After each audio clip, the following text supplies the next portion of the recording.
right, good morning, everyone. Nice to see you here. And we are going to go to this shot right here, and I'm going to try to adjust my camera and go like this for you. But 10 o'clock this morning, and welcome on in. Ron is off today and tomorrow. He'll be back on Monday. We're so glad you're here. Let's go to our poll question this morning. How concerned are you about the new Ebola variant and ongoing Mpox cases? We're talking monkeypox as well. A lot of you joining in the chat. We love hearing from you. Morning, Mr. Brown and Burger Boy, Thomas Favola, Louis Gonzalez, and so many other people are joining right now on YouTube in the chat. I think they're already talking about food. Thomas Favola says, what's on the menu, Burger Boy? And I think Thomas is craving an ahi tuna burger. Thank you for the likes and the hearts on that chat. We see those this morning. So our big story here, it's not just in Arizona, but globally, we're talking about what's happening with the Ebola variant and ongoing Mpox cases. And so here are some of your numbers when it comes to the poll. Sometimes what's happening around the world eventually makes its way to the United States, and we hope in this case it does not. But we do have, of course, a doctor on standby. He's going to join us in just a quick moment to talk about some concerns when it comes to health here in the United States and around the world. So are you very concerned? We need tighter border screenings. 59% voting in that direction. Somewhat concerned, watching it but not panicking, 5%. And then not concerned at all. The local risk feels very low, 36% voting in that direction. Let's take a look at our YouTube numbers here this morning. 626 votes in just the last 54 minutes, and right now not concerned at all. 46% say not worried, the local risk feels very low. 33% saying somewhat concerned, and 21% are saying concerned. Dave is off today as well, so we do have Abby in the house. Hi, Abby. I knew you were going to pull me up on that camera. I was not ready. You look fabulous, and I'm so glad. Your smiling face. Are we getting any comments on this one at all? I am going to be honest. Yes. I haven't quite looked yet, but we can circle back. I have it pinned at the top of the chat. If everyone wants to go vote and leave their comments, we all want to hear what you guys are feeling. That's right. All right, Abs, thank you so much. We appreciate. You're doing a great job, by the way, Abby. You're doing a great job, sister, with Dave off. So there's another look at the poll on YouTube, another one at the poll on television. If you want to take a screenshot of that QR code, and you can vote, and we would love to hear from you. All right, this morning we have William Schaffner. He's a professor of preventative medicine with a primary appointment in the Department of Health Policy, as well as a professor of medicine in the Division of Infectious Diseases at the Vanderbilt University School of Medicine. Dr. Schaffner, it's good to see you again. Thank you so much for your time. Well, good morning, ladies. Good to be with you. So let's jump right into it. Share with us kind of the latest on Ebola, and what is it for folks who may not know what it is, and remind us about some of the dangers. I know this is a big concern happening in portions of Africa. Is it something that we here in the United States and around the rest of the world should be concerned with? I've been watching your poll, and I'm with that last group. I'm very interested, but not very concerned for myself. Ebola is a virus that can spread from person to person, but only if the individual is very sick. And in Africa, the circumstances that are resulting in spread have to do when very sick people remain at home and they have personal caregivers who are in constant touch with these very sick people, or even after they have died. Because then their bodies are really full of the Ebola virus. And these caregivers, or the people who are being reverent and are being very, very concerned for the person who's just died, can acquire the infection and then spread it on. But this is a virus that cannot spread the way influenza or measles or COVID will spread. So the risk of transmission here into the United States is very low. And if someone should come in, back in 2014, we had that huge outbreak of Ebola in West Africa. A few of our own citizens came back who were sick. We cared for them wonderfully in those special institutions that are trained to do this. So we don't have to worry. We can take care of our own people who come back safely and effectively, and the risk of importation is extremely low. Are there medications that already exist? Obviously, is there, I guess during the pandemic, we kept hearing a medication cocktail. Does that exist for Ebola, or how is it treated? For Ebola, we do not have a direct antiviral drug, but we do have all the supportive care that we can give in sophisticated intensive care units. And that's the critical part. Not only all the machinery, but all the talent that we have so that the medical specialists can deal with all the different aspects of the illness that affect different parts of the body. If we have that team available, then we can take care of patients very, very well. I will tell you, I think the policy of trying to treat people, our own people, abroad, in Kenya, for example, isn't half as good as bringing them home where we can take really first-rate care of them. So we have a question from our chat this morning, Doctor. Thomas Fabula asked, does it affect the brain forever? And in some of the research from the National Institute of Health, it says, yes, Ebola severely affects the brain during both the active infection and in the long term. But is there a way that it minimally affects the brain, or can the brain then, I guess, rebound? Well, Thomas asks a very sophisticated question. You can recover from Ebola, but the Ebola virus can remain in your body in 3 locations, kind of smoldering, or like a bear hibernating. It can do that in the central nervous system, it can do that in the eye, and it can do it in semen. So there are 3 locations where in some patients the Ebola virus can persist and perhaps later on for that individual cause a problem. Now let's jump over to the monkeypox and the latest when it comes to that this morning. Your thoughts on how that is being treated in other parts of the world. We are seeing it grow, and are you concerned at all, or should we be concerned? Well, here we have a vaccine. And yes, this mpox or monkeypox virus can be brought into the United States. It's transmitted sexually. Here in this country, the population that's by far most frequently affected are men who have sex with men. So the vaccine is available to them mostly in health departments around the country.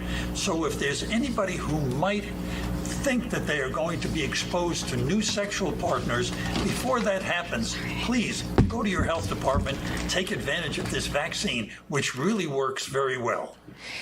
Thank you so much, Dr. Schaffner. We so appreciate your time this morning. And as always, you've been a wealth of knowledge, and we appreciate you being available for us. Have a wonderful day.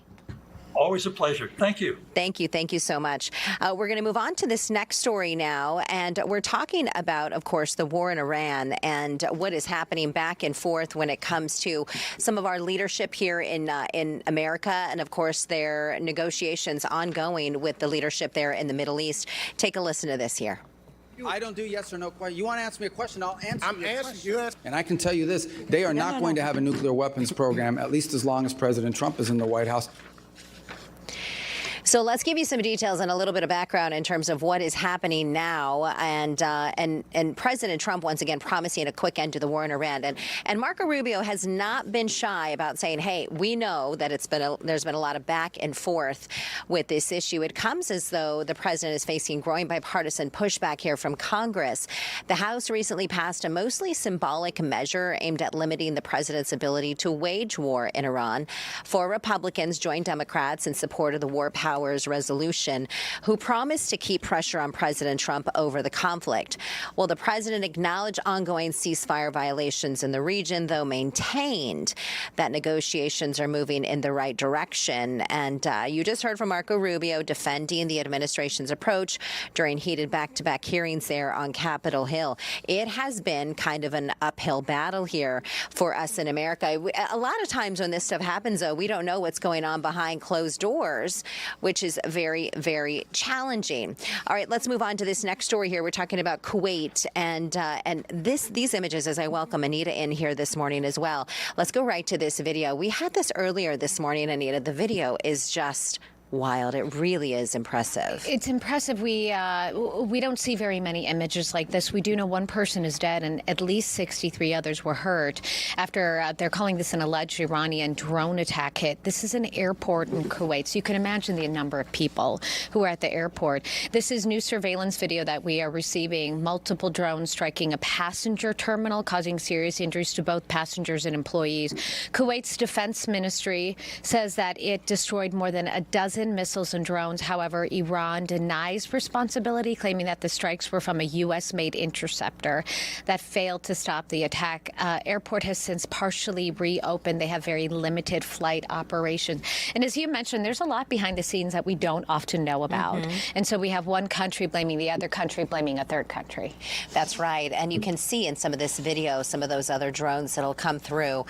The video here, courtesy of Kuwait Directorate General of Civilian Aviation, and there's another one of the explosions there. So we're going to continue to cover this for you, and of course follow everything that is happening overseas. There's another vantage point as well, and so we're hearing that there could be, in fact, some developments coming before the end of the weekend, and they were serious when they made some of those declarations, and so I believe they may be working behind closed doors on some of those efforts.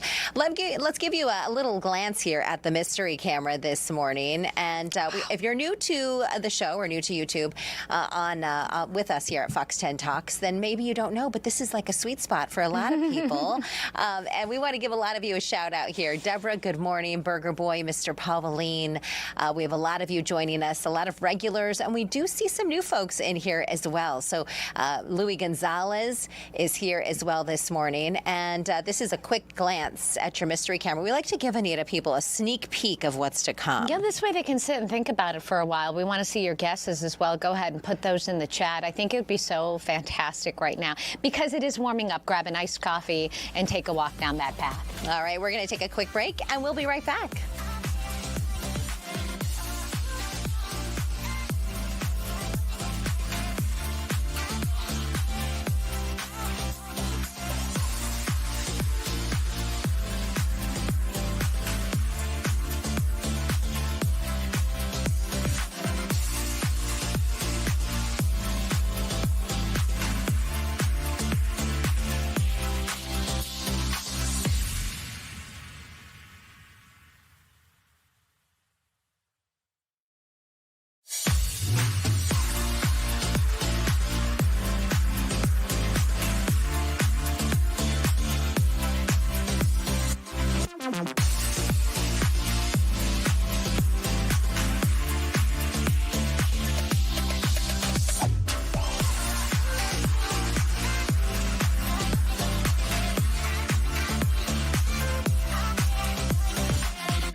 right, welcome back, everyone. That is your mystery camera this morning.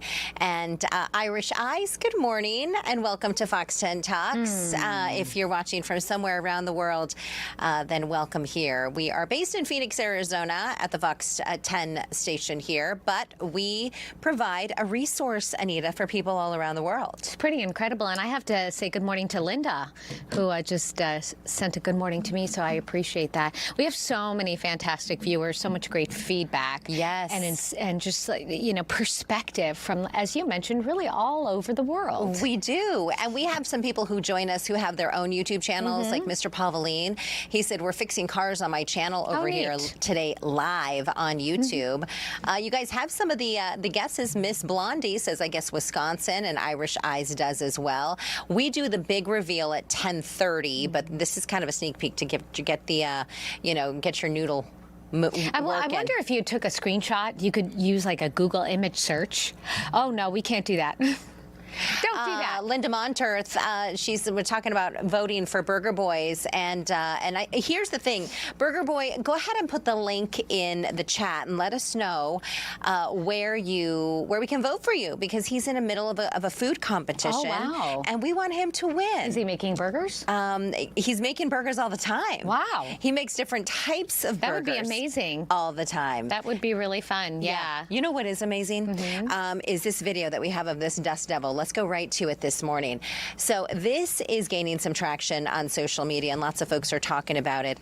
Caught on camera here, swirling in a field in northwestern Ohio. It doesn't look like much from far away, but the video was shot in Delta, a town about 30 miles west of Toledo, and the vortex can be seen spinning along before then quickly dissipating. Fortunately, nothing in sight, though, Anita. Nothing in sight. Big field. These, I think, are very familiar to us, who live out here in the wild, wild west in Arizona. You will be driving down your street and you will see a dust devil. I think a couple of weeks ago we had a massive dust devil, almost calling it like a tornado, at a Little League game. So they actually had to put that little league game on hold. This, according to the National Weather Service, though, this dust devil from the areas of strong surface heating. Usually there are different surface types, such as asphalt and dirt. So I thought that was pretty interesting. Yeah, it is. It's and anytime we see any type of video like this that it's gone viral, we like to bring it to you because we're kind of your one-stop shop to get everything that you need happening around the world and here around the nation as well. So welcome on in. Hi, Ms. Blondie. She says, hi, Celeste and Anita. She is in Glendale. Let us know where you're watching from this morning, because we have people from all around the world who are watching. Beautiful Glendale. Let's go to this story here, and this has to do with some Dalmatians that have been injured. And what we do have is, let's give you a little bit of the details here this morning. 24 dogs are now being cared for after being rescued from a home in Glendale. Police say the animals were living in pretty horrible conditions. Yeah, absolutely. So authorities received many, many calls, and they have been, according to the neighbors who have told Fox 10 as much. And they call this a long-running puppy mill. So they've rescued dozens of animals. They had extreme heat, obviously, after uncovering this situation. So we had more than 20 dogs, including 15 Dalmatian puppies that were found trapped inside those big clear plastic bins. And when they checked the temperature, is 105 on the surface. Yeah. So you can imagine much warmer inside. All the animals are now being evaluated by the Arizona Humane Society. We chatted with a representative from the police department who says the conditions were very, very harsh. Yeah, they were heartbreaking. Let's take a listen to what they shared. I've been selling dogs, puppies, and it's been a puppy mill for about the last maybe 5 years. The conditions here were very harsh, so much so that we called our city compliance folks and had the building condemned. So here, look at some of the images here from Glendale Police when they arrived on scene, and just this property was just not in the proper shape to be caring for all of these animals. What we do know from the authorities right now is that 5 people are currently under investigation for animal cruelty, with at least 2 facing possible charges as well. And it's just heartbreaking, especially as we get on into some of these summer months. It's just so hot. It's very difficult. And, it's difficult. A lot of people people say we've called so many times, we've called repeatedly. It is difficult for authorities to be able to go in and seize the animals and take them to safer, healthier condition, because there are so many laws and strict regulations that they have to follow. Yeah, that's so true. And here's some more photographs here from Glendale Police of inside that home.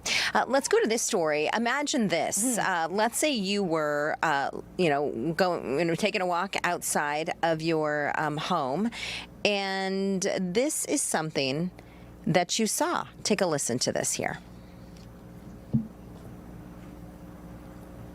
It was a little bit atypical to see a bobcat tear a hole like that, and we talked to Arizona Game and Fish a little bit about that, and they kind of confirmed the same thing that we said.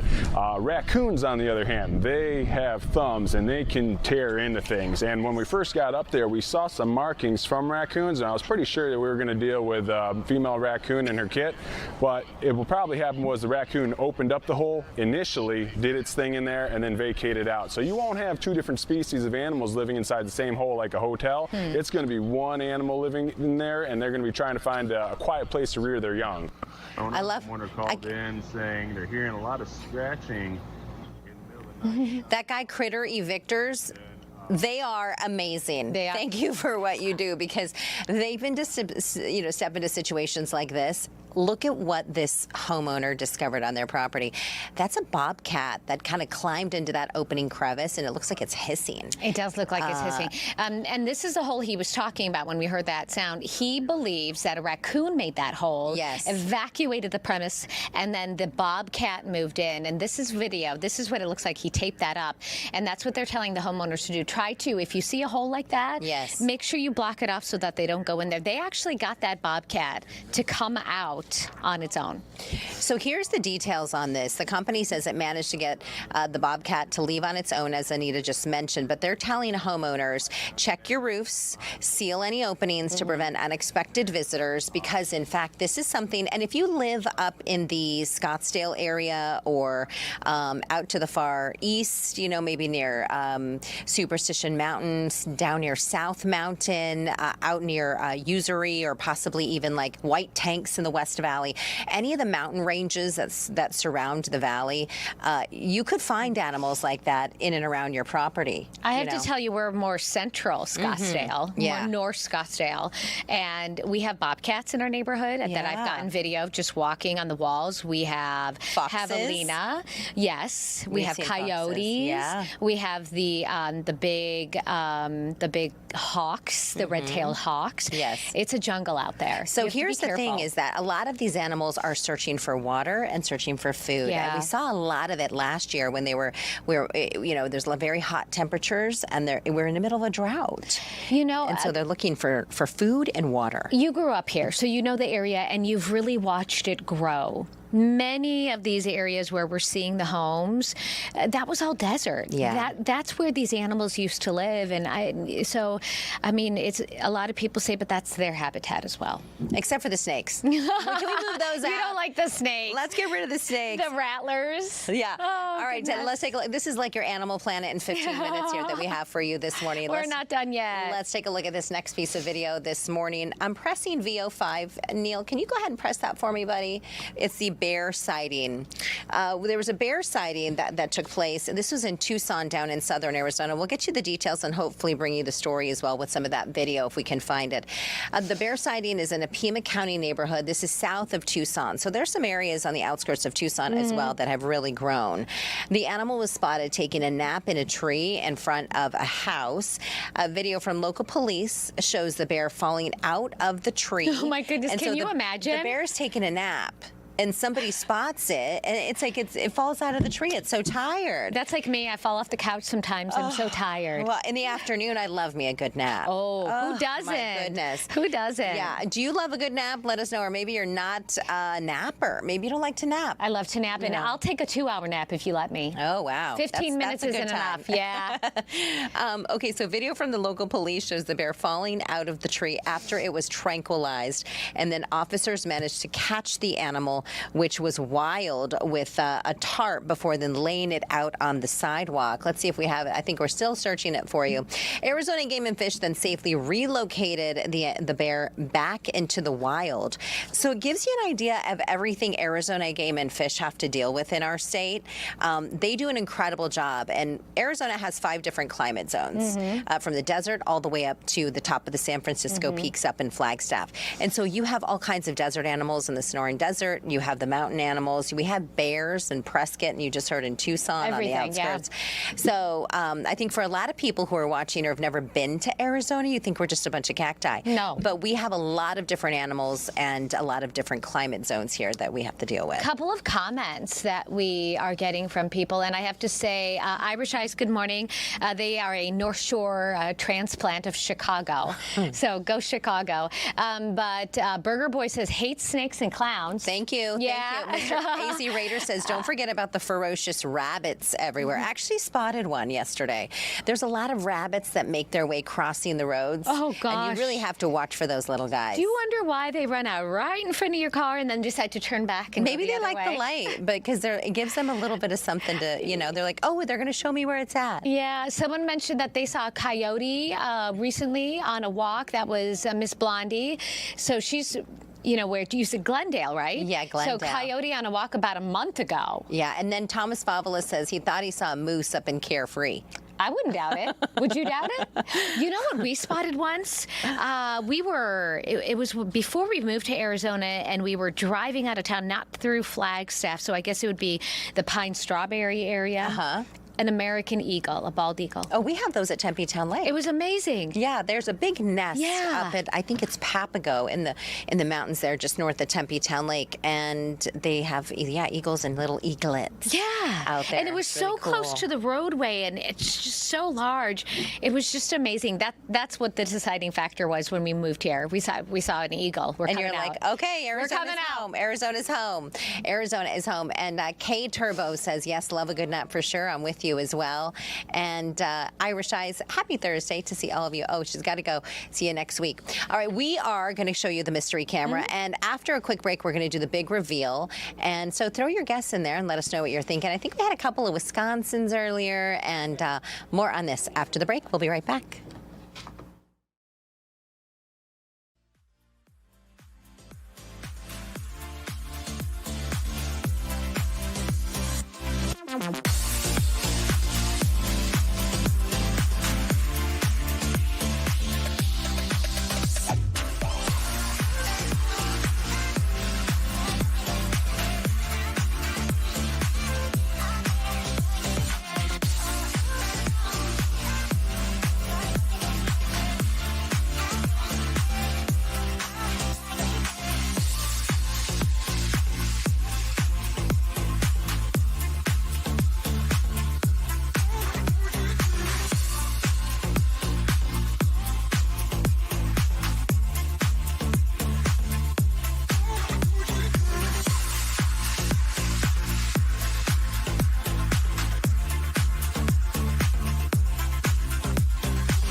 All right, welcome back, everyone. This is your mystery camera, and we do have some pretty good guesses out there, Anita.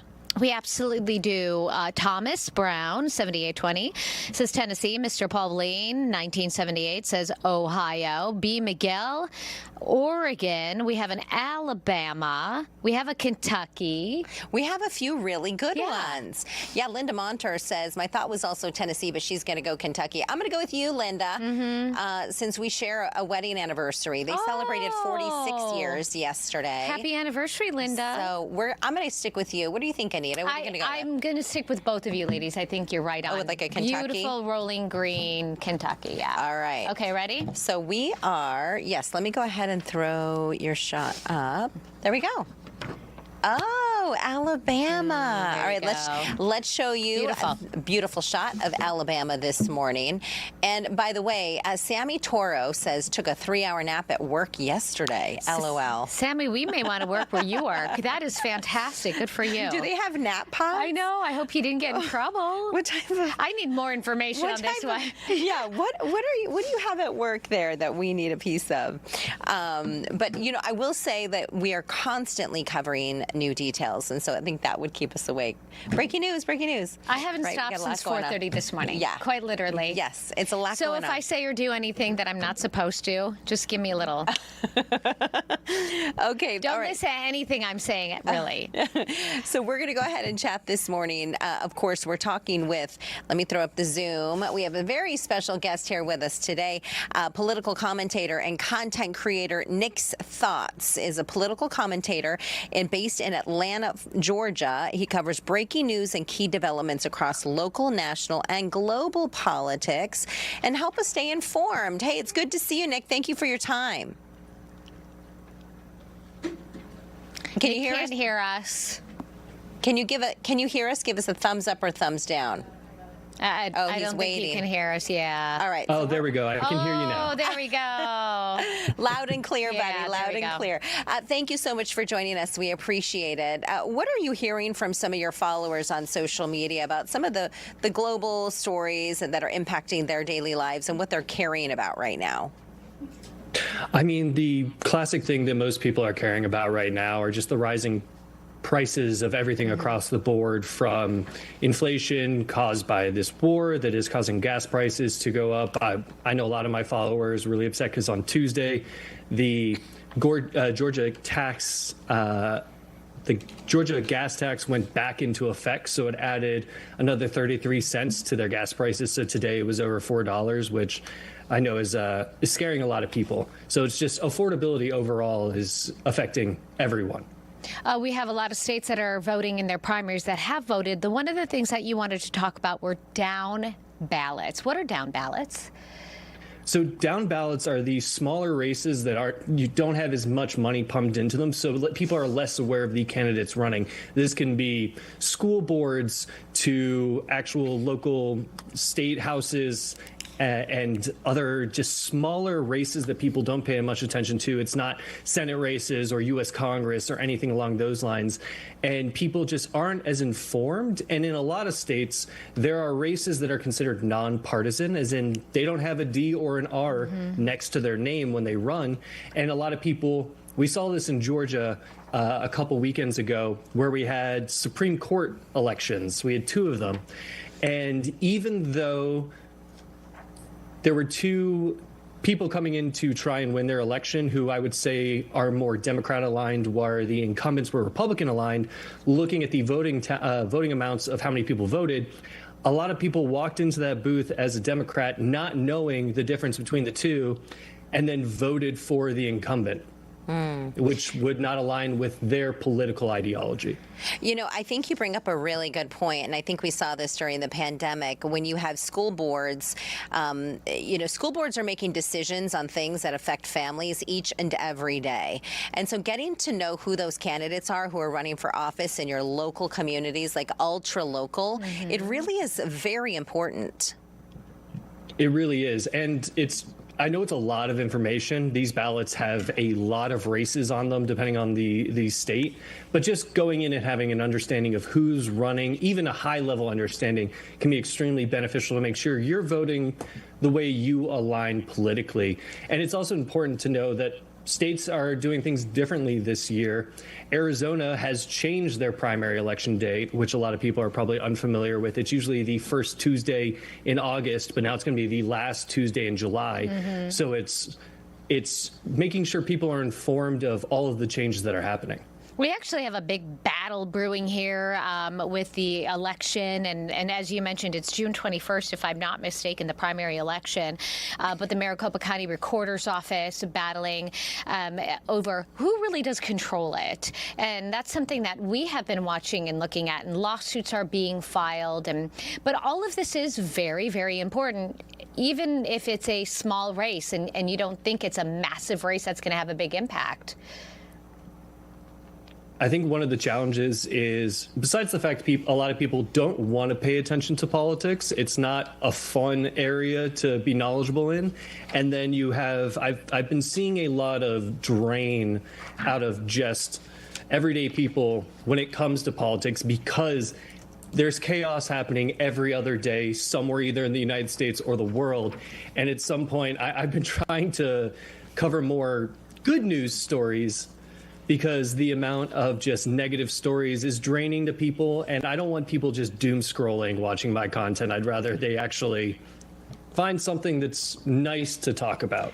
I like that. That's good, because sometimes, it can be nice to talk about certain political headlines, to get things moving in the right direction. Let me ask you this, Nick. So what are the hidden dangers of voters just guessing or leaving the bottom of the ballot blank? Sometimes it can be pretty tedious to go through all the names, as you mentioned, and do your research. But if you leave them blank, why is that something you should not do?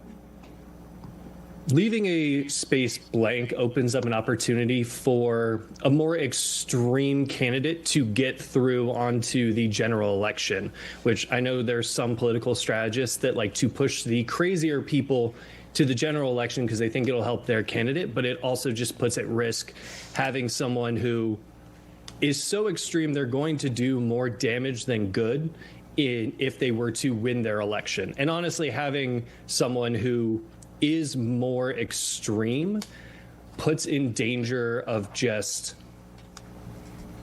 ruining the actual integrity of that political party, because it makes they get lumped in with everyone else, and all of a sudden the comparison or how people view that party can get affected. So give us some examples of some of these races. I'm going to throw out maybe judges. There are so many, and you really don't know if there's a political affiliation, how they would rule on a case and why that would impact it. So give us some examples of these races that we should be paying more attention to. So a big one, and I had already spoken about the Georgia Supreme Court races. Both of the incumbents voted for the 6-week abortion law in Georgia, which a vast majority of Georgians are opposed to, at least the law that was passed. And the two people that were running, Miracle Rankin and Jen Jordan, were both very much in favor of a women's bodily autonomy. And because they're not going to be on the Supreme Court, it's going to potentially impact future cases where that issue may come up again. So here is a question for you. Without a D or an R next to a name, how can voters figure out a candidate's actual party or which way they may sway? I would say there's two ways to do it. I'll go into the social media side second. The easiest way to do it is to just go to their campaign website. I know if there's a lot of elections and races going on, going to every single candidate's website can be daunting, and no one would probably want to do that. One recommendation I've been making is go to any social media platform you use, whether it's here on YouTube or any of these short form vertical content like Instagram Reels, TikTok, and you can just search your state plus primaries, and people have been putting together sample ballots for your state, going through each of the races and each of the candidates and giving you a brief introduction to who they are. I would always recommend watching more than one of them, because you never know if the person putting the video together has a bias that they may undercut a candidate or not talk about all of their beliefs because they are rooting for a different candidate. So it's always important to kind of watch 2 or 3 of those sample ballot videos in order to get a full sense of who is going to be on the ballot for you. How do people find you, follow you, get a little bit more information, maybe have a discussion? Absolutely. I'm Nick's Thoughts, usually Nick's Thoughts 7 on every platform, so whether that's YouTube, Facebook, Instagram, TikTok. I'm everywhere now. I have spread it out to every platform, just trying to get a discussion going. And obviously, yeah, if you comment on a video, say you saw me here, and I'll make sure to respond. Oh, that's awesome. Thank and you. got a BS in economics and an MBA, so he's a pretty smart guy. Oh, yes, you are. Maybe I'll send you my budget. I'd be happy to look at it, but I will say I'm not a certified financial advisor. No promises. Any advice I would give, you can't sue me if it goes wrong. Okay. Thank you, Nick. Have a great day, buddy. Appreciate you hanging with us. Thank you for having me on. All right. We are going to talk about this next story real quick. We want to get right to it. ICE is increasing the number of employees, and they have been doing it for a number of months, but now they're going to increase also some of the training. They're going to expand training when it comes to new recruits. During a congressional hearing, Mullen, he was there before Congress yesterday, he confirmed that the training will increase from 42 to 72 days starting next month, saying that the department has to, quote, rewrite the curriculum. So he's going to be very busy with that. That's a lot of hours. It's a big increase. Let's go and go right back to our poll question again. How concerned are you about the new Ebola variant and ongoing Mpox cases? 63% of you say very concerned. 30% say not concerned at all. Anita, what are you seeing on YouTube? We're seeing 21% very concerned. We need tighter border security. 33% saying somewhat concerned. And this is completely opposite of what the other one was. 46% not concerned at all. The local risk feels very low. Yeah, and so you can go ahead and leave a comment on YouTube as well. There's a link to the YouTube poll in our chat. Let's go to this beautiful shot here of, we've already gone over the mystery camera, but this is another beautiful city that has, well, some dirt lots. It looks like maybe they're going to do some construction. They're busy. Adding They've to got that crane in the background. All right, we're going to take a quick break. We'll be right back.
It's coming up in less than a month. All right, welcome back, everyone. Beautiful shots somewhere around the country. Thank you all for hanging with us. And if you are new to the chat, please let us know where you're watching from this morning on this Thursday. We're going to be chatting this morning about the federal government finalizing a rule that refuses to classify nursing as a professional degree. Hey, Neil, would you mind dropping the music for me, my friend? Thank you so much, buddy. If you're watching on television, welcome on in. Fox 10 Talks. If you're watching on YouTube, hello to you and say hi in the chat this morning. Thank you for all the hearts and the likes this morning. We have a very special guest, Anita, in studio. Yeah, Jasmine Bhatti. Thank you for having me. Thank you. You are a registered nurse. Yes. And so this is very interesting because I think that this will affect a lot of people. We have the federal government finalizing a rule that refuses to classify nursing as a professional degree. So a designation that will cap how much grad students can borrow for advanced nursing programs at half the limit of fields like law and medicine. Break down what that means, not just as far as how much money you're borrowing, but how that position is characterized when you're actually working in it. Yeah. Well, I think there's two things to be talking about, right? So I think when we talk about nursing and we say that it's no longer professional, we're the most trusted profession in the U.S. consistently year after year, and I think language is really important. And it's almost demoralizing to the profession as a whole when we declassify that in general. But as it operates in the country, we think about nurses that are going on for advanced degrees. These are our nurse practitioners, they are CRNAs, they're nurse midwives.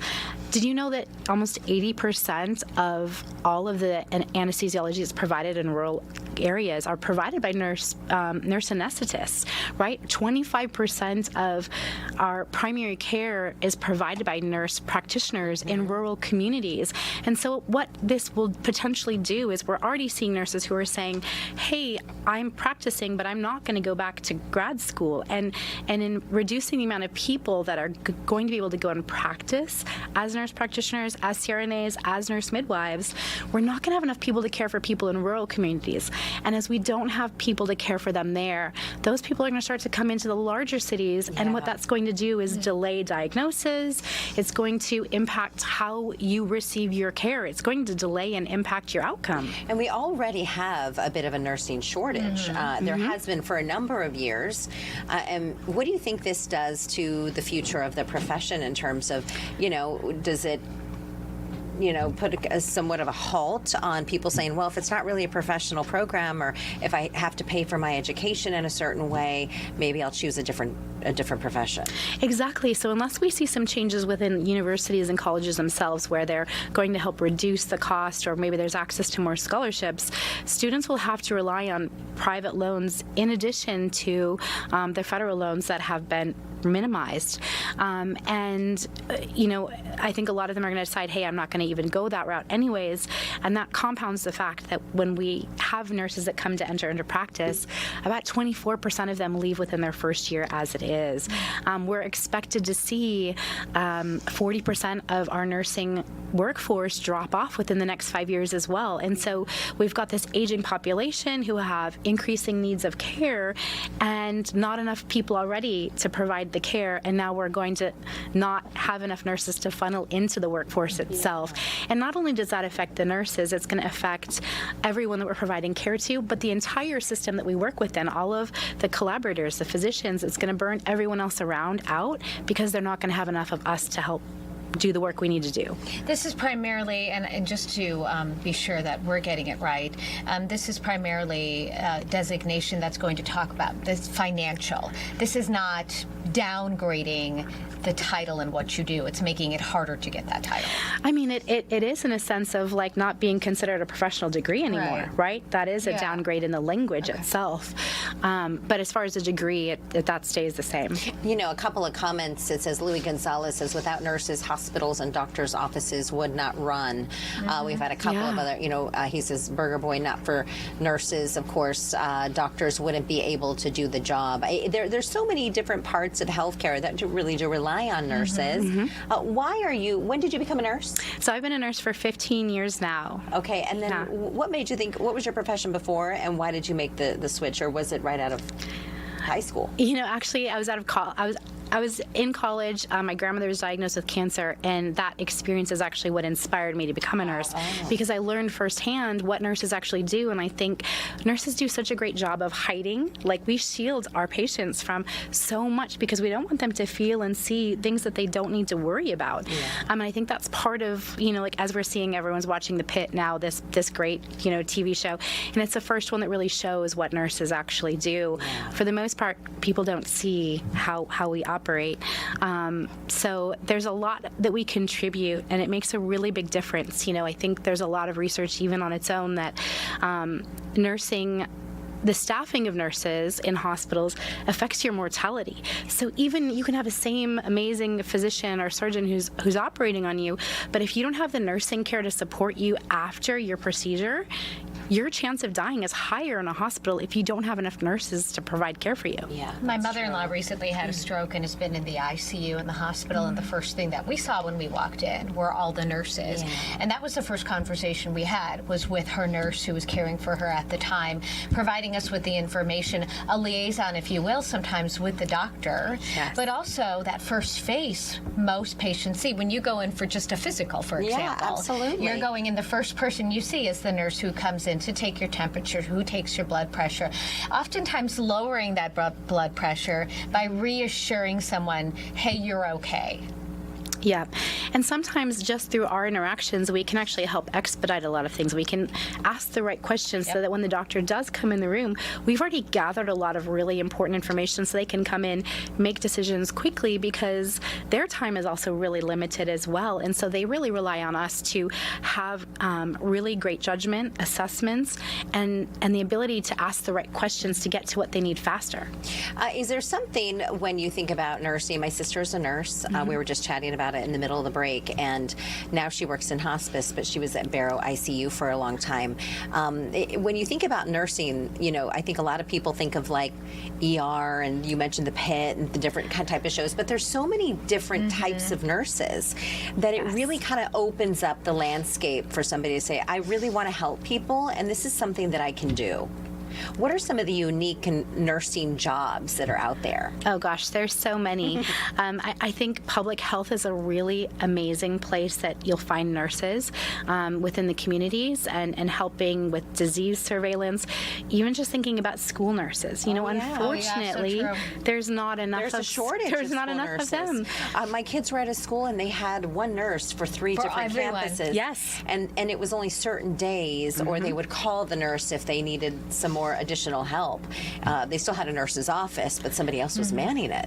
Yeah, and I think that if we actually had more nursing care available in schools, we could see a lot more progress with improving the population health by having more nurses helping students. Also, at schools, first line of defense, you know what's going on with the kids. You know what's going on at home. Is there a way to reverse this? And if not, then also when does it kick in, and what can be done? Yeah, so this is a really great question. Thanks for asking it.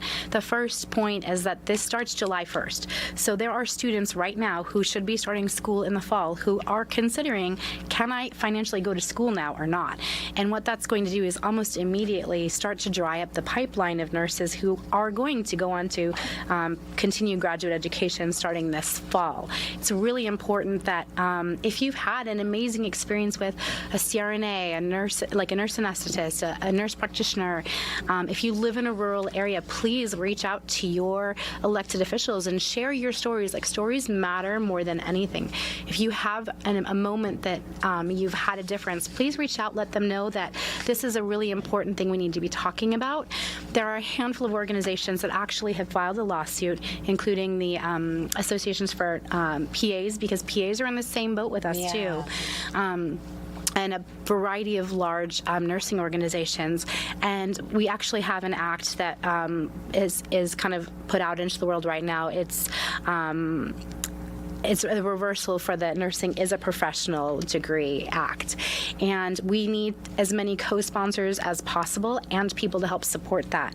You know, nurses, before all of this even came to fruition, we had an entire petition filled with like signatures and stories, over 220,000 signed, and that didn't make an impact. But we need more people in our community to really help us, because when you can help us, we can really help you. And this is what's going to help healthcare. What is it? Is there a website or something where people can find more information about that petition or anything like that? Yeah, I would actually recommend going to the American Nursing Association website. They have a lot of literature and publications about this right now, because it is the most pressing topic for us, not only just as nurses. Like, it's not about us, it's about the communities we're caring for. And we know that this is going to hurt the community access to health care. Well, as you mentioned, people aren't going to go into the profession, and they're needed. Yes. You're needed. Jasmine, thank you so much for your time. Thank you for having me. We appreciate it. And thank you for what you do for our community as well. We really appreciate it. All right, some of the other talkers that we have for you this morning as we wrap up the first hour of Fox 10 Talks. Let's talk about FedEx. They do have some layoffs. About 100 Valley FedEx employees losing their jobs as the company prepares to shut down a Phoenix facility. The shipping company sending a notice to workers after the building near 43rd Avenue in Glen Rosa, letting them know it will close in early August. So FedEx says the cuts are part of its Network 2.0 plan aimed at improving how it picks up, transports, and delivers packages as well. Some of those workers will be located to other facilities. There will be severance offered as well to some of the workers. And then the facility will be converted to a FedEx office store where package drop-off services will still be available if that's your location. Okay, and a quick glance at this Meta story here with a lot happening when it comes to this company. So Meta is scaling back parts of its employee tracking tool following some backlash. If you've been following this, they were tracking employees on their computers inside the office without the employees actually even knowing. Wow. And this was being done for quite some time to help assist with AI. Do you think that at this point we should just assume we're being tracked everywhere we go? Always. Yeah. Always. There are cameras everywhere. Everywhere. Everyone watches. I mean, you and I will be talking about something in studio and we'll get an ad for it on our phone. Yep, exactly. So we're talking about heels, and next thing you know, like Anita and I will get, both of us get ads for Jessica Simpson's for heels. Okay, I'm just going to stay on this image right here when it comes to the mystery camera as we give you this last quick minute. By the way, bundt cakes, you don't need a fork or a spoon. By the way, they do that on purpose, because they don't want to tax you for it. It's a crazy story. It's a brilliant business move. Go buy a bundt cake. Have a great day, everyone. We'll see you tomorrow. It'll be Friday. Thanks for watching.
joining me. I swapped one hot host for another.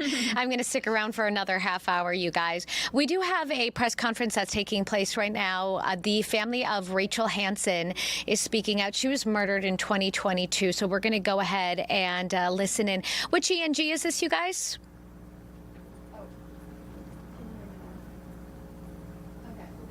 Okay, let's shoot for this. You mentioned that you guys have been fighting for pieces of evidence, the medical examiner's report. How could something like that help you guys move this case forward? We were given the redacted police report the same day that it was released to the media. So the information that you all have is the same document that we have. So we are limited we're limited in what we actually know was collected. We're limited as to the forensic evidence that was collected. There are facts that the police have that have led them into investigative avenues that we don't know about. It could be helpful to the community or to private investigators to follow those leads. When was the last communication with the Gilbert Police Department? How long ago was that? We had conversations with their public information office as early as, or as late as yesterday. We're notified. And that would be really great. So we are listening. Camera 4. Camera 4. I do not have a camera 4, sir. I have a 2-shot, a guest, and a 3-shot, and a 2-shot. Hey, there we go. Thank you. So that was the family of Rachel Hansen speaking out. The teen was murdered back in 2022, and they are still searching for answers, records, and any tips that they believe. So these cold cases are real tough to solve. Yeah, and there's always a family looking for answers, and I'm sure we'll have more coverage on this on Fox 10 Yeah, throughout absolutely. the evening. So June is Men's Health Month, and there's so many statistics out there that say men don't go to the doctor. They put their health second, third, fourth, or fifth. So we want to bring in our guest today, and we have Allison Steyer. Did I say it correctly, Yes, you doctor? did. Good Okay, for you. PhD with Southwest Human Development. So, we want to support dads, not just the month of June, but every single month of the year. Why is it that it's so tough for the men, for the dads, to go get their health checked and make it a priority? Well, you know, one of the things that I think a lot about is men in the lives of children. And so I think about the responsibilities they feel, the traditions and the history of fatherhood in our culture, and, you know, the challenges of trying to to be an, equal parent with mothers or other, parenting partners, given those conditions. Lots of times schools, unintentionally overlook dads or pediatric providers. It's not set out to exclude dads, but historically those kinds of services have been sort of, geared toward moms, which is also a lot on moms. I want everyone to know that our buttons aren't working, and so Brian is working on changing the camera shot so we can show Allison's beautiful face. We're trying to get you up here, even though your information is fantastic and we appreciate it. I'm curious, does some of this stem from also that cultural tradition or system of being the provider and maybe that backbone in that way, that men don't openly talk about mental health or challenges? Yeah, I think that's absolutely right. In fact, one of the programs that we have at Southwest Human Development is called Let's Talk Dads, so that dads can talk to each other, ask questions without feeling embarrassed or judged, and learn about child development. And lots of moms, not always, but lots of moms have had experience with young children, as they've grown up. They've babysat and they've had other, they may have worked in a preschool or something to make money. little bit of money. But lots of times dads haven't had that, so they're unconfident. And people don't want to do things that they don't think that they're going to be good at, or that they think they might be judged for. Do the dads open up to each other more than they would to a professional like yourself? Well, it's facilitated, but and so they learn a lot. But I think being in a group of people in the same boat is very helpful in terms of being more open and being less self-conscious or embarrassed. It takes a level of vulnerability, and I think So having true. people in that same boat or that you feel as a peer or an equal to helps a lot when being vulnerable. Yeah, I think that's absolutely right. Are we seeing men open up more today than they did 5 years ago, 10 years ago, 20 years ago? I mean, I think that it probably is somewhat fair to say there used to be a little bit of a stigmatism when we talked about mental health in general, whether it was men or women, and people did not talk about it. They did not ask help, and now it's okay to take a mental health day. Call your employer and say, "Look, I need a day." So, are men starting to become more open? The big macho men, or it varies. People are different. I mean, certainly. Professionals and programs are trying to put the message out that mental health is, we all have mental health. It can be supported and it can be compromised. How do you want to do this? And, even when you think about the term mental health, there are all kinds of mental processes that go on. The thoughts that people have, the beliefs they have, the fears, the worries, the hopes, the desires, all of those are mental things. Yeah. And they can give you a run for your money. We have about a minute left.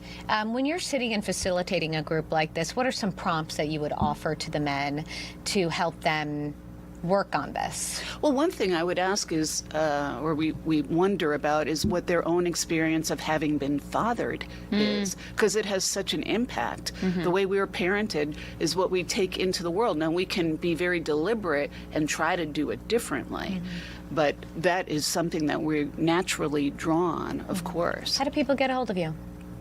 They call Southwest Human Development. Awesome. Thank you. Thank you so much. We appreciate Thank you so much it. for joining with. That could have been an hour-long conversation. I have so many more questions. Absolutely. Well, now another hour-long conversation we've been talking about for quite some time. We want to introduce our next guest. Get right to Daniel Rothenberg. You are the co-founder of Future Security Initiative. And so welcome in. And we'll see if we can get our cameras fixed. I'm going to keep it on you, Daniel, right now. But let's go ahead and talk about what the latest with the war is with Iran. President Trump is saying this weekend, possibly, we might see some type of resolution. That's a hard, there's all sorts of types of resolution that could advance the possibilities of peace. It seems pretty unlikely that we'll see some really significant change over the weekend, but maybe something will happen. Maybe he knows something that the rest of us haven't heard about. But certainly the past several months of negotiations have not been especially fruitful.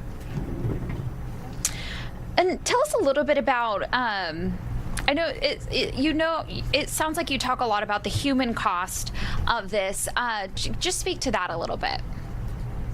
Well, I do think that's something that Americans often don't see when we think of, the legacy of these post 9/11 wars. Maybe that seems like a long time ago. We're approaching the 25th anniversary of 9/11. But in country, that's to say whether it's Afghanistan or Iraq or spillover conflicts, you might call them, Syria, or impacts in Yemen, the cost on the ground has been just devastating. Just think for a second on this conflict. So in Lebanon, there's over 1 million people that have been displaced by an aspect of the war that is not the U.S. component, it's the Israeli component. And imagine what that means. Imagine what it means for Israel to take over a significant portion of southern Lebanon. And then you look at Iran, what's life like daily in Iran, given the blockade and the sort of extraordinary force that's being deployed. The war doesn't seem so salient here, except in issues like rising gas prices and rising inflation. But of course, war is all about violence, and these wars have profound implications. The whole region's been impacted by U.S. military actions over the last several decades, and we're seeing this right now. Daniel, we have about 3 minutes, and I think a question that I would love to ask is winning. Obviously, we have the Trump administration saying, that the U.S. is winning. We have the Supreme Leader saying that they are winning. They have control over the Strait of Hormuz. What does winning really mean? What does it really look like? Yeah, that's a great question. I mean, one way that we can't determine what winning means is we're not exactly sure what the purpose of this war has been. So initially, it really looks like what the Trump administration wanted was regime change. That didn't happen, although they were certainly successful at killing, the key leaders at the time the war began. But what does winning mean? We don't know unless we set in advance what the situation is. In the first war against when Iraq took over Kuwait, winning meant getting Iraq out of Kuwait, and that was very successfully implemented. That's exactly how that war ended, at least one aspect of it. So what's winning now? One thing we've seen here is the global economy has been significantly impacted through the closing of the Strait of Hormuz. That's affecting all economies everywhere in the world. Our economy, in some ways, less so than some others. That wasn't expected, says the Trump administration. But in fact, the Strait of Hormuz is probably one of the most modeled areas of the world. This has been a focal point for U.S. strategic planning for decades. But again, maybe what we really need to focus on is how can both sides come up with a narrative that allows them to say that they've won and allows this war to come to as quick a close as possible. How do people find you? Maybe get a little bit more information. I'm sure you have a lot of publications and info out there. Oh, I work at Arizona State University, and all faculty at the university are pretty easy to reach by our emails. Mm-hmm. It's just our names. At asu.edu. Yeah. We're a public research university, and a big part of what we do is to try to serve the public and be available as a resource as much as possible. Yeah, and these resources right now are so important because people do have so many questions, and like you even mentioned that the gas prices were affected that way, but there is so much more. So we thank you for your time today. Thank you so much. It's really a pleasure. Thank you. Yeah. Quick look outside, folks, because it is heating up. You made the walk outside through the atrium. Well, I just came from the Herpetological Society. It's hot there. It's hot there. Okay, folks, we're taking a quick break, and we have a real fun guest coming up.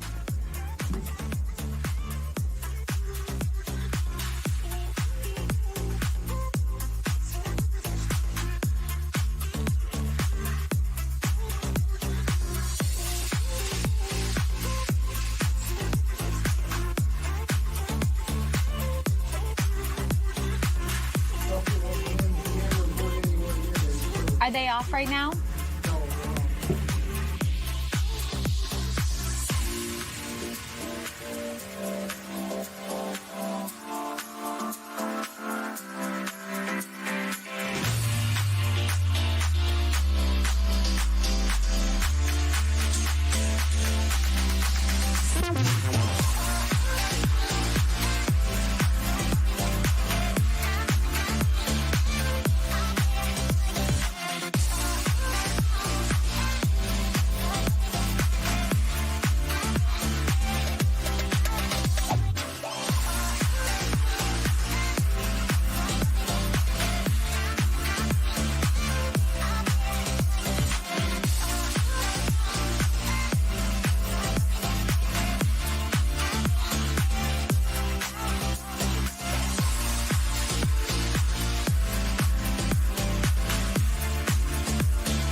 auction. I think everybody in the Valley knows you.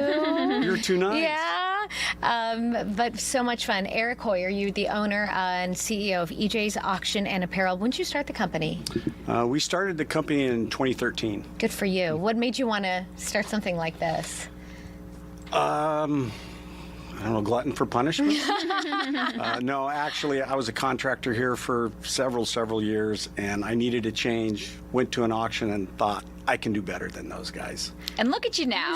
And here we are. Doing better. Do you actually do the auctions? Yes. Okay, so in a few, after we talk about this beautiful boot, you are going to teach us how to do a little bit of auctioneering. There we go. I want everyone to sound off at home and maybe play along. This is fascinating. Isn't it I cool? saw it in person, Annalisa. I went for a live shot, and it's bigger than my head. Oh my goodness. I'm not a big person, but it's bigger than my head. Yeah, and it probably weighs like maybe 40% of what you weigh. Thank you, I think. It says 26.2 pounds. This is a really incredible story of how it was found. Isn't it? Yeah. Could you imagine just going with a metal detector from Radio Shack? Tell us a little bit about what happened. Radio Shack is closed. I know. Yes, for a while now. 1989, a ranch hand 70 miles south of the Arizona border in Mexico went to Radio Shack, decided he wanted to be a amateur treasure hunter, bought a metal detector, went out in the desert, and I think over a course of a week or two, he started searching, and lo and behold, he found the boot of Cortez. I cannot believe that. He didn't hold on to it for very long. What happened next? He sold it to the ranch owner, which he worked for down in Mexico, for $30,000 in 1989. Now you can imagine a ranch hand in Mexico, what his annual salary would be. $30,000 is a lot of money. Right. And it changed hands several times from 1989 up to 2008, where it was put online auction, and it sold for just over $1.3 million. Which is incredible. And this is a private owner. This isn't a company that owns it or anything like that. Correct. This is an individual or a family. Correct. And it has not seen the light of day since 2008, basically. It's been in the same private collection since then. So this is the first time it's come to market in almost 20 years. So Oh my 18 years that they've held on to this boot. Yeah. When someone approaches you and says, I want you to sell something for me, is it usually just one item like this, or are they approaching you for an estate sale? It's several different avenues. We have trust departments, fiduciaries, just regular consigners where it may be a full estate, it may be a single item like the boot of Cortez, or jewelry or cars, art. It's a wide range of items. Do they tell you why they want to sell it? But you can't tell us. No. Well, so this was over 1.3 back in 2008. What is this going for now? Well, in 2008, the spot gold price was $900 an ounce. Back then, it sold to the equivalent of $4,000 an ounce. So if you use the metric from 2008 to now, gold is over $4,500 an ounce. So if you use that metric, we're looking at $7 million based on the same metric. Who is doing this? Like who can are buy these this? people bidding? Yeah, I'm curious. Well, He can't tell us that either. You're Elon, like a doctor or an Like attorney. it's like your version of HIPAA. Yeah. Elon Musk, if you're listening, you're soon to be a trillionaire, so now's your time to Now's your Get in. Yeah, get in. Yeah. put it in your Tesla. A couple other fun facts. So this is the shape of a conquistador's boot, which is why we call it exactly that, Yes. the boot of Cortez. 383.10 troy ounces, or 26.2 pounds is how much it weighs. It is 10 3/4 of an inch in height, 7 1/4 inch in width, and it is 98% pure gold. Are those the reasons this is valued so highly? That and the story that goes with it, the provenance of how it was found, being it's the largest surviving gold nugget ever discovered in the Western Hemisphere with a metal detector. Put all that into one, and it's the story about it. It's not a piece that somebody's going to buy and melt down and scrap. Oh, this yeah. is, We hope this is, not. Yeah, this is a collector's piece. It's a trophy piece, Yeah. basically. Do you get individuals, or is it a lot of museums? Or I'm just curious. More so, I would say more so individuals. Interesting. So you put this out on display so people can come to your location, which is? 5880 West Bell in Glendale, Arizona. It's under lock and key. Yes. Make sure it's under high security, but people can come and peep at this. Those days are over. They're over. Show and Okay. tell's over. Okay. Show and tell will happen on June 12th. 1 o'clock, that's when the auction will happen. We are open to the public for the sale, and it will be in a display area at that point. So you can do the auction live, or you can do it online as well. Correct. It'll be live online at ejsauction.com, or you can attend in person, or you can phone bid. Wow. Whichever you want to play. I'm curious, as someone who's in this industry, when you got the opportunity to auction this, the Boot of Cortez, what went through your mind? Oh my gosh. Yeah. Yes. We're so proud. Yeah. We're extremely proud of the fact that they chose us to represent this piece. This is not, I think we discussed this before, that it's a story in itself that they chose us, because we're not one of those $1 billion a year international auction companies. We're an Arizona family auction company. And we were chosen to represent this piece. Says a lot. Yeah, that's very special. Can you give us a clue as to whether the people who own it are Arizona based, and maybe I can't say. You can't say it. We're trying. We're trying really hard. We're trying really hard. How do you verify a story like this? Because you're saying that the specs are what make it worth so much, but also the story, the backstory. How do we know someone didn't just make this up? There is a tremendous amount of public stories out there from 2008 and before. It's a very, very well documented piece with lots of pictures. The information's everywhere out there, so it's not difficult to find. And for somebody to try to fake this piece would be I don't even see that it's possible. That it's possible because to do. of the way this gold boot is made, with the cracks and the everything about it would be very difficult. If you have a slightly smaller budget, you have auctions quite often. Every Saturday and about every other Friday, we sell everything from China to art to gold nuggets, coins, firearms. We sell a range of everything. Wow. Furniture. Jewelry. Yeah. A lot of jewelry. Lots of jewelry. More so, jewelry for us is becoming more and more for us. We're getting a lot more of it, and it seems to be doing very, very well right now. They're trending. I think that the antique pieces are trending. Okay, so you said you were a contractor, and then you got into this. How did you learn how to auction off the items? There's an art to that. I almost gave up. About 6 months into it, I can't do this. It's not working. I can't get the chant down. And then it just clicked. That sounded pretty good. And then here we are. Did you practice around the house, and your significant other, or wife, or my kids wife, were I like, drove her stop, crazy. Yeah, she's stop. like, stop already. Can we get like a preview, like a little taste? Well, normally I get paid for this. But I have a granola bar. Oh my gosh, I'm so hungry. Sold. Is that how you do it? Sold. Yes, exactly. Thank you.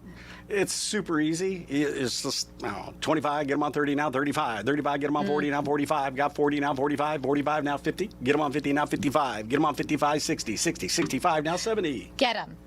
75? You guys you're not bidding. I know, sorry. I already gave you the prize. I'm fascinated. I'm like... Hang on, how about... Wait, 25, 25, get them on 25, 24, 50, get them on 24, get 25, get them 25. Do we have 27? That wasn't bad.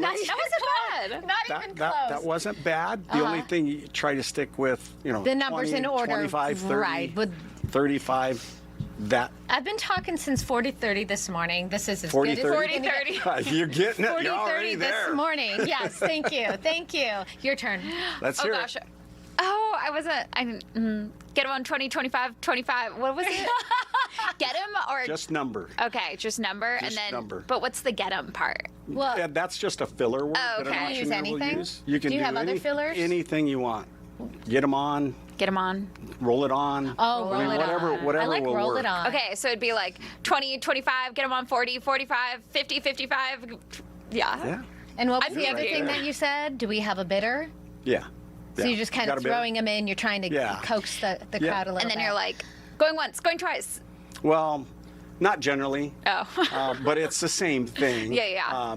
You're just slowing down. You're telling somebody, I've got 100 here. I need 110. Get them on 110, 110. How do you know All when in to keep all. moving, though? How do you know when, someone, you have to be watching the crowd, and online bidding, I would think, makes this difficult, but you're watching that crowd, and you know what someone's limit is, 100%. and you know by looking at them that they are willing to You go can all the see way. that hesitation. You can see where somebody typically, you're reading body language. It's a war between the auctioneer and the bidder. They want to get it as cheap as they can. Auctioneer wants to get them to spend as much as he can. Right. So it's a psychological war. Mm-hmm. And a lot of times you can read what people are going to do with the next increment, the next bid. Do you know, like an eBay auction, you know what the top is when someone's bidding on something? Do you know when people are sitting down in front of you with that paddle what their top dollar is? I do not. You have no idea. No idea. You're just in there to try to get the top dollar. Yes. Online bidding and the online auctions, has that changed a lot of how you do business? It has. Post-COVID changed everything. We used to have live auctions every Saturday, 3 auctioneers, 3 rings, 500 to 700 people on the floor, complete controlled chaos. Where now you walk in on auction day on a typical Saturday, and hardly anybody's on the floor. Everything's done online. Right. And it's kind of quiet. Okay, 30 seconds. Give it to us one more time. EJ's Auction and Appraisal, Boot of Cortez auction is June 12th at 1 o'clock. Okay. Come out and see us and have some fun. Here's another peep of that as we head into commercial break. We'll see you guys tomorrow.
Good morning. It is now 11:30, you guys. Thanks for hanging with us as we finish out the last little 2 bit. hours of Fox 10 Talks. Yeah. For right now. Who threw up that 3-shot on me? Brian. We're ready to roll here. He's like, let's go. Let's go. Like, hang on a second. Brian's ready. Let's keep her I going. wanted to give the doctor a grand introduction. But yes, we have a live guest lined up for you guys today. We are very excited to talk to Dr. Gupta. You're an Arizona physician, and with, remind me the organization you're with again. So I'm the founder and owner, and I currently work in Mountain View Headache and Spine Institute. Okay. And where is that located? Right here in Phoenix? It's right here in Phoenix. We have a location in Phoenix, one in Mesa, and one in Scottsdale. One in, Peoria. What exactly do you guys do there? What is we do all types of pain medicine. We do nerve blocks, we do epidurals, we do nerve stimulation, we do all types of med management. But one thing that separates us from a lot of other pain clinics is that we put a lot of emphasis on IV ketamine therapy for chronic pain. And I think ketamine has been really a hot topic in the media and the news. We had, Matthew Perry, that situation happened. I think it really, blew it up there in terms of what is ketamine, who's using it. But I mean, ketamine's been around for a long time. So ketamine's been around for over 50 years, and it's FDA approved as an anesthetic. And we've used it very successfully as an anesthetic for many years. Now, my background is I'm double board certified in anesthesia and pain medicine. So before I did my pain fellowship at Mayo, I did 10 years of clinical anesthesia, and I used ketamine to get patients through painful surgery. It's a great medication as an anesthetic. In the last 15 years, we have found that if given in low doses over the course of an hour or several hours, it can be very effective for chronic pain, for depression, for anxiety, for post-traumatic stress disorder.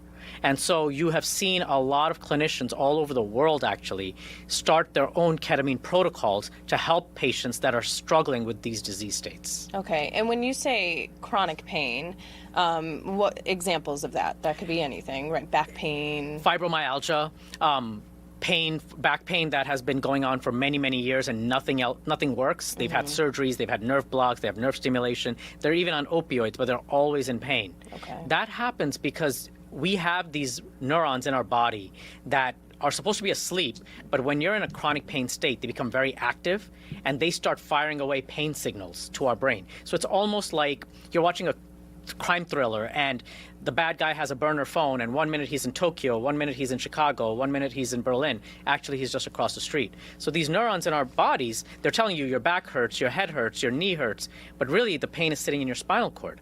So sitting on these neurons is a receptor called an NMDA receptor, which ketamine blocks. And going back to Matthew Perry, what is the reason why somebody would abuse a drug like this? Is it similar to an opioid, or would they have an addiction similar to that? So it's a simple question with a not so simple answer.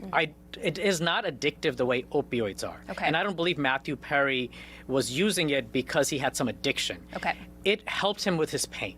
It gave him some level of euphoria.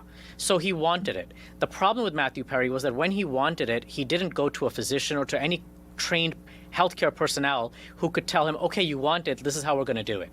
Because that would look like a well planned out treatment regimen. Exactly, right? with all the safety guardrails in place. Yeah. Okay. And so, celebrities have a lot of access, right? They're powerful people. So he was able to get some ketamine to take home. Then he was having his assistant inject him.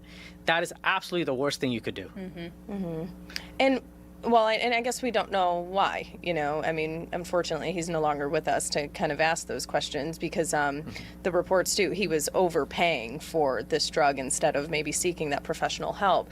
But was ketamine's intended use when it was created, was it for anesthesia purposes only and to be used in surgeries and whatnot, and then developed into kind of this pain management option? Yeah, so it's very interesting. If right now you look at the FDA's list of what they approve for chronic pain, it's a very, very thin list. But mainly it's oxycodone. Everything else that we use in pain medicine is off-label. Even a lumbar epidural steroid injection is non-FDA approved. So as a pain doctor, I'm used to using substances off-label.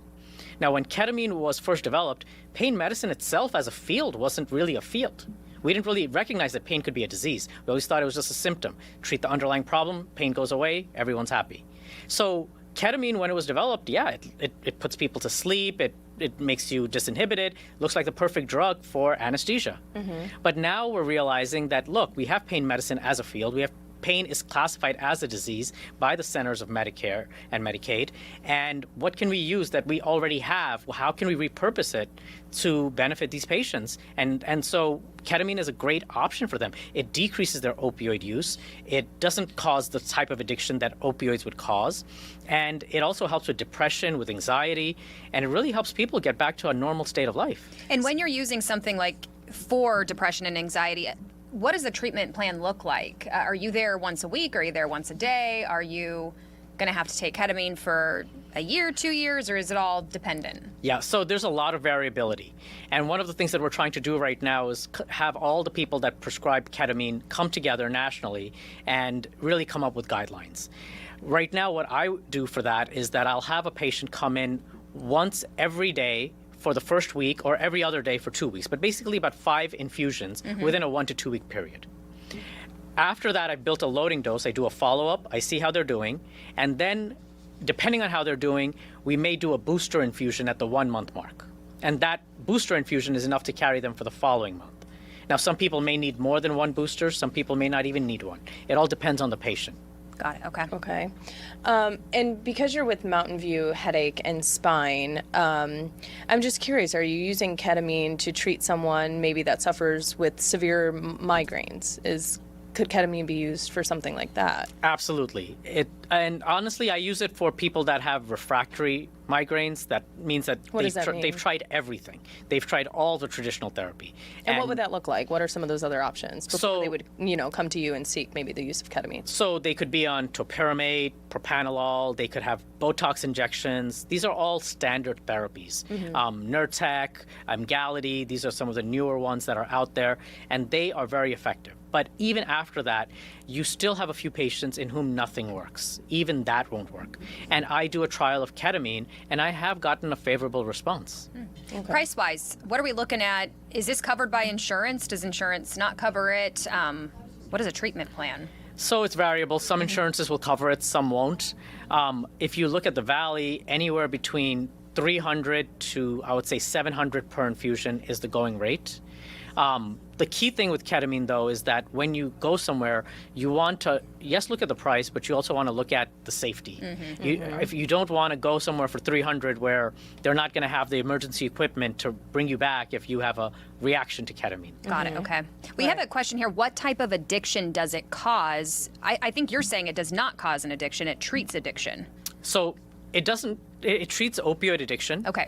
And when I talk about addiction as it relates to ketamine doesn't cause withdrawal. Like when you talk about somebody being on oxys and they suddenly stop, they're going to feel ants are crawling up their bodies and they're sweating and their heart rate goes up. So these people can't just stop their oxys. They have to go to a detox clinic who can actually wean them down gradually. Right. So essentially you would continue taking those oxys. Correct. And wean off That's as not you the go case. through Correct. withdrawal. Okay. That's not the case with ketamine.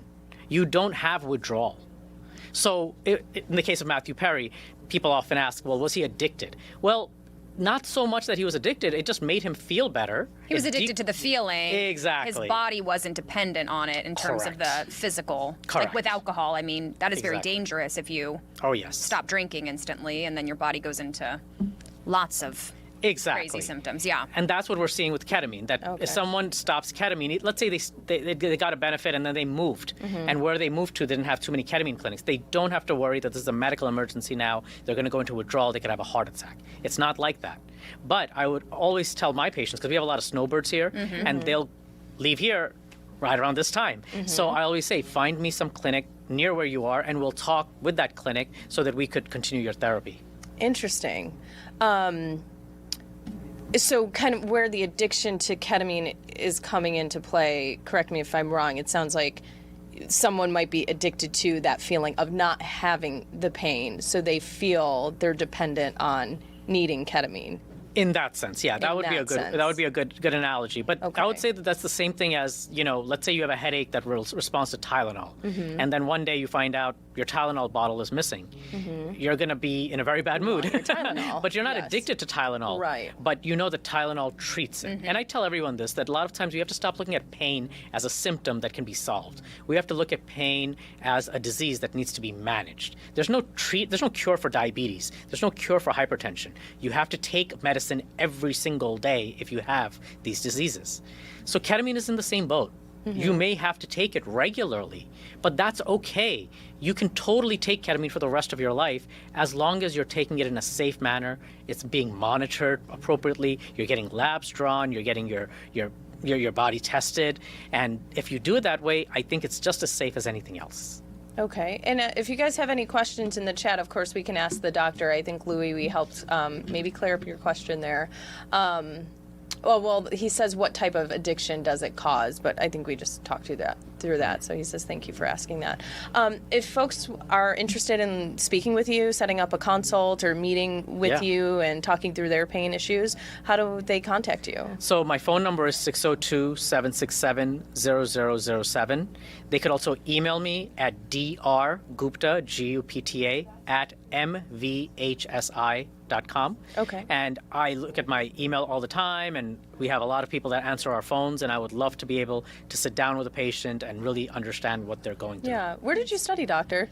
So I did my medical school all the way in Syracuse, which is really cold. Okay. Yeah, I'm from Buffalo. Let's go. Okay, there we go. I know everything about Syracuse. Awesome. And then I did my my residency at New York Medical College, and then I was an anesthesiologist in New York for 10 years. Okay. And then I decided to go into a pain fellowship. And it turns out it's very hard to get a one-year fellowship in New York because everyone wants to be in New York for a year. Yeah. So I We got about 10 seconds left. applied widely, and I matched at Mayo Clinic right here in Amazing. Arizona. Well, we're glad to have you in the Valley. We're going to send you to a short break. Here's a mystery cam, you guys. Thank you, doctor.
Welcome back, you guys. Thanks for hanging with us through that break. So here is the mystery cam, and Thomas got his guess in early. He says that mystery cam looks like hurricane.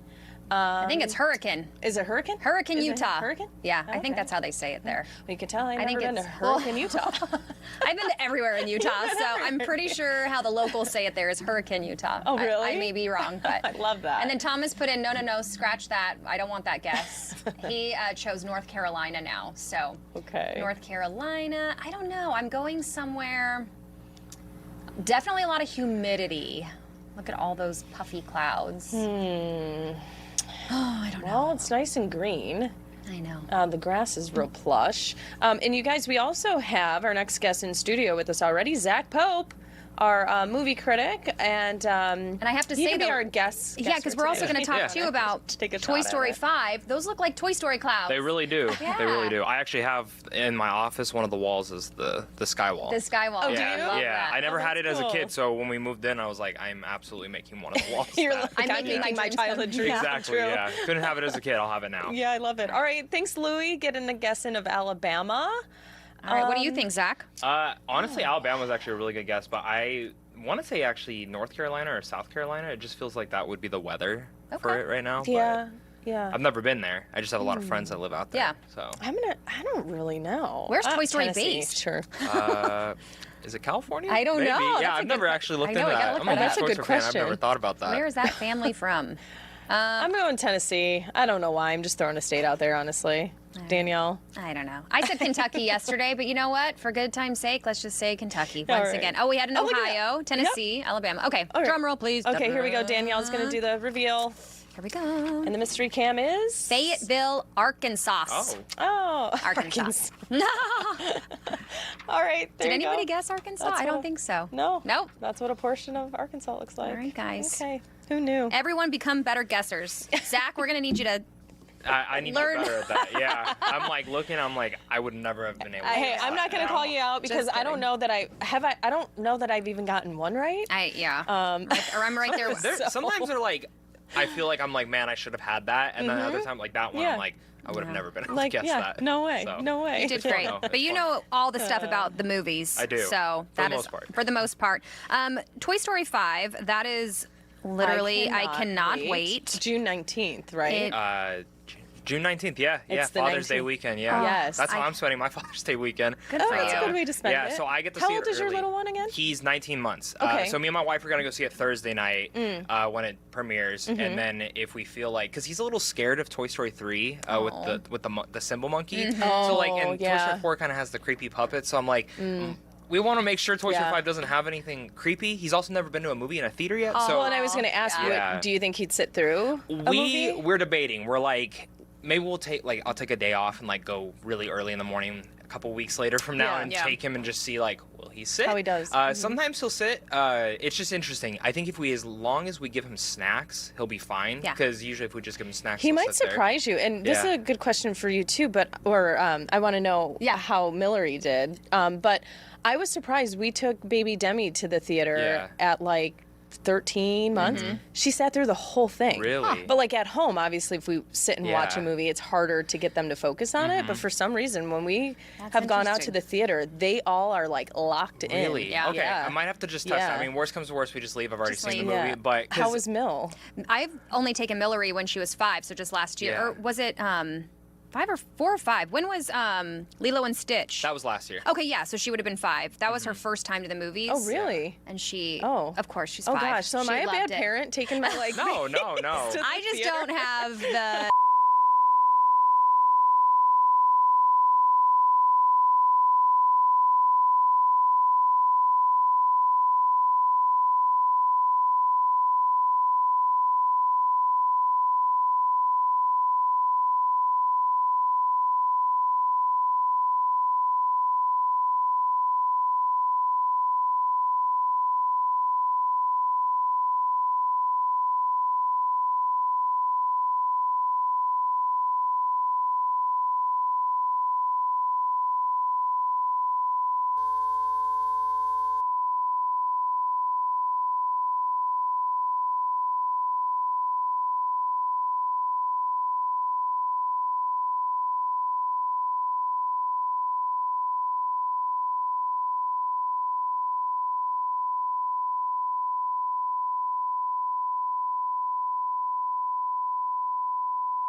Like the Hoppers one, the Beaver one. Yeah. They showed us like 2 weeks early, and I was like really surprised by that. I was like, I don't know how I feel about Hoppers. Did you? Did you? I don't know. Kind of weird. Yeah, it was weird. I thought it was funny though. I thought it was funny. It was, yeah. It's grown on me the more I watch it, Yeah. but I'm like, I don't know. It was weird. I don't know. I got emotional why. over the beaver, and I don't get why about it. So, but it was fun. It was fun, definitely. But Toy Story 5 for me is just like, it's everything. I cannot like, wait. I told Millery, my daughter, what the premise was, and she has very limited screen time, iPad. And the second I told her, she's like, well, I guess this means that I'm never going to have my iPad again. And I was like, you're right.